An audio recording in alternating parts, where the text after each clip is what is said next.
প্রধান উপদেষ্টার সাথে বিনয়ের কাছে এটাও বলতে চাই যে আপনি গণ আকাঙ্ক্ষার প্রতি সম্মান রেখে রাষ্ট্র সংস্কারের জন্য 6টি কমিশন আপনি করে দিয়েছিলেন।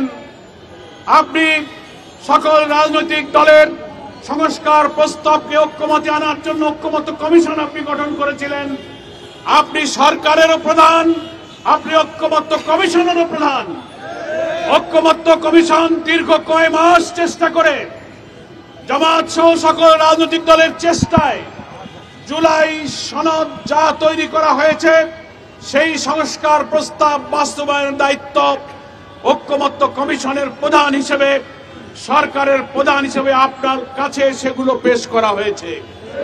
এখন দায়িত্ব হচ্ছে আপনার কোন রকম বিলম্ব এবং ষড়যন্ত্রের সুযোগ না দিয়ে অবিলম্বে জুলাই সনদ বাস্তবায়নের আদেশ আপনি এক্ষুনি জারি করুন এবং জাতীয় নির্বাচনের আগে নভেম্বরে আপনি গণভোটের মধ্য দিয়ে এই জুলাই সনদের আইনি ভিত্তি দেওয়ার কাজটা আপনি সূচনা করতে পারেন।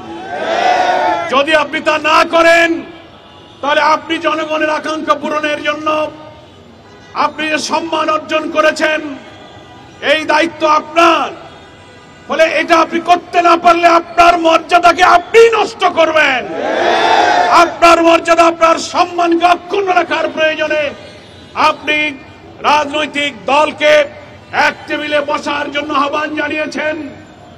আমরা জামাত ইসলামীর পক্ষ থেকে আগেই ঘোষণা করেছি আমরা প্রস্তুত রাজনৈতিক সংকট নিরসনে আমরা এক টেবিলে বসবো, কিন্তু সেখানে সরকারকে মধ্যস্থতার দায়িত্ব পালন করতে হবে। খেলায় দুটো দল থাকে কিন্তু একজন রেফারি লাগে, নাকি বলেন? আপনি রেফারির দায়িত্ব পালন করুন।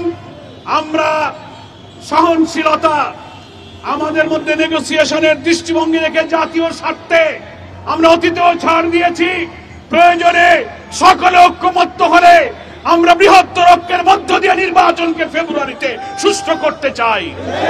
কিন্তু আমরা সকল উপদেষ্টা নিরপেক্ষ ভূমিকা চাই।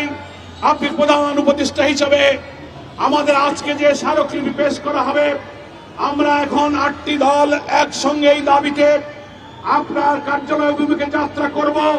এর সঙ্গে আরো অনেক নতুন নতুন দল যুক্ত হবার অঙ্গীকার করেছে। এই আন্দোলনে বিশাল জনতা সামিল হবে। এখন আমরা সভাপতি জননেতা বুলবুল ভাইয়ের বক্তব্যের পর পল্টন মোড় অভিমুখে মিছিল সহকারে যাত্রা করব। বিভিন্ন শহর, বিভিন্ন রাস্তা থেকে মিছিলে মিছিলে পল্টন মোড়ে আমাদের হাজার হাজার লোকেরা সমবেত হবে। শৃঙ্খলার সাথে সেই মিছিল নিয়ে আমরা প্রধান উপদেষ্টার কার্যালয় অভিমুখে যাত্রা করব।